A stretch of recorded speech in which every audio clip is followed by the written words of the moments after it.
I want to talk to you about hiatal hernia versus GERD or acid reflux. So, can you have one without the other? Does one cause the other?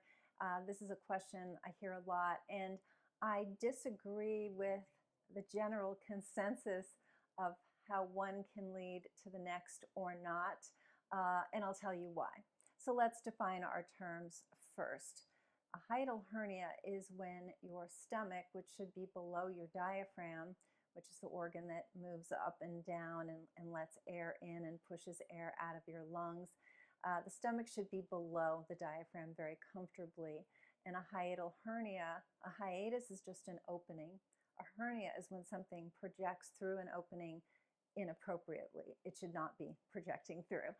So the stomach has moved up above the diaphragm. Now, what connects your stomach to your mouth? A tube called the esophagus.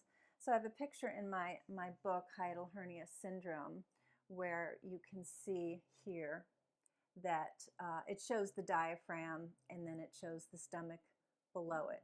Now, if we turn the page, I'll show you the difference between a normal stomach and a hiatal hernia. So that darkened area is the bit of the stomach that's inappropriately elevated, and this is above the level of the diaphragm.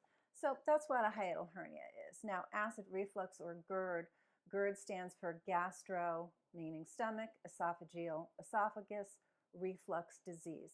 So the stomach is refluxing its contents, which is acid, up into your esophagus, and that's inappropriate. Now, how does it happen?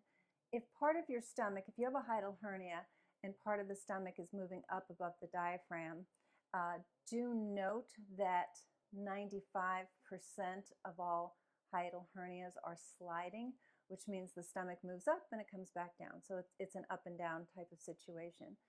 But in order for the stomach to move up, the normal opening where the esophagus passes through, the esophagus is much more narrow than the top of the stomach, has gotten spread. Okay, that opening has widened over time. So it's not something that happens overnight, a hiatal hernia. It takes time. There's pressure of that stomach being compressed and pushing up, and then starting to slowly widen, and now it can pass through, you see? So that's a hiatal hernia. When you have a hiatal hernia, you're going to have acid reflux, so you're going to have GERD. But another interesting aspect of this is you might have acid refluxing moving up your esophagus and you can't feel it. Now, why is that? Because 50%, so half of all acid reflux is silent. So they deem it silent because it's not that classic, the acid gushes up and you taste it, maybe you're spitting it out and your chest is burning and it's all very dramatic.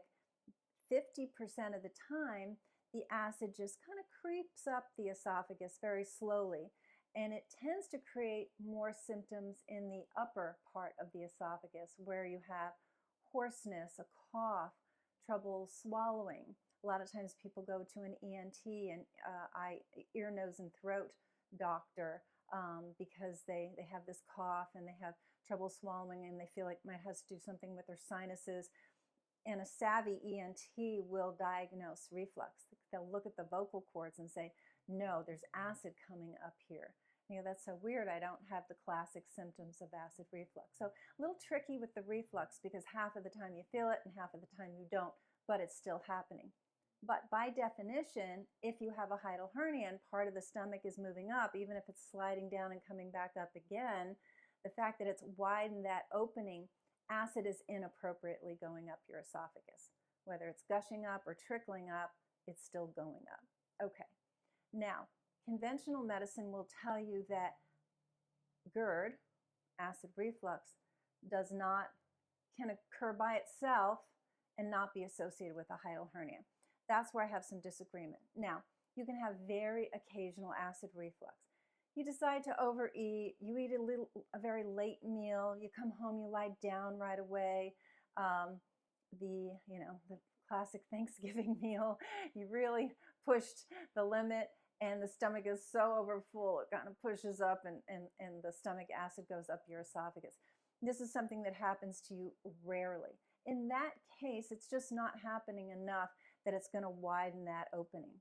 But if you're somebody who's been kind of living off Tums on and off, and maybe you did that in your earlier years, or you just something you did and over the counter handled it, and then it got a little worse and you got more of a prescription medication.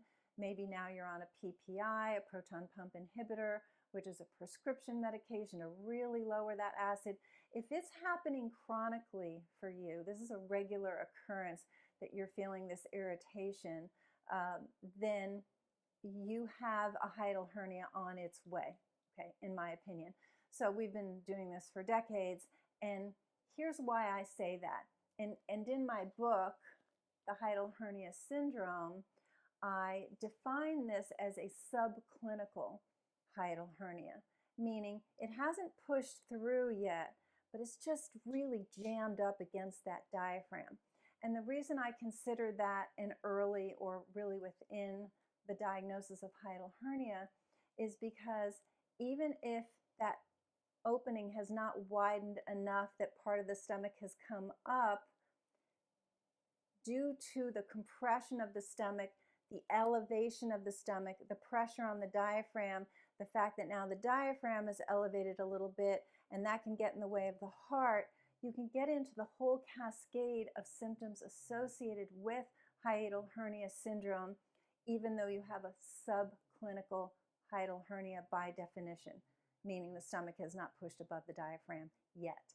So in my clinical opinion, it's a hiatal hernia on its way, and I've seen many cases of the subclinical associated with all of these symptoms. So you can get the endoscopy by the gastroenterologist, and he or she tells you you do not have a hiatal hernia.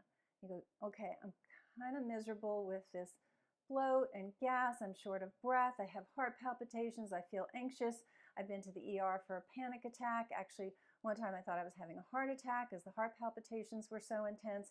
And you've had some combination of all these symptoms, and your doctors are telling you your heart's fine, your lungs are fine, you do not have a hiatal hernia, here's your PPI, your proton pump inhibitor to diminish your acid. And those drugs are attendant with a lot of scary side effects. So we don't want to get on a proton pump inhibitor. We want to get to the root cause of why your stomach is so compressed and pushing everything up. And that cause, that treatment is looking at your whole gastrointestinal tract and seeing what's the cause of this inflammation and irritation. It's not hard to do at all. What I love about it, it's completely natural. So you're not on, there's no drugs, there's no surgery associated with really fixing this. So that's the good news. So what have we learned? We've learned what acid reflux or GERD is. We've learned it can be occasional or it can be chronic. When it's chronic, you may very well be on your way to developing a hiatal hernia. It's certainly easier to fix before that opening has gotten too wide, because the larger the hiatal hernia gets, the more complications associated with it. Generally, surgery, which I hadn't mentioned yet, does not have great long-term outcome, so we do want to avoid it if at all possible. Small hiatal hernias should not require surgery. If you have one, you've probably been recommended to get a surgery.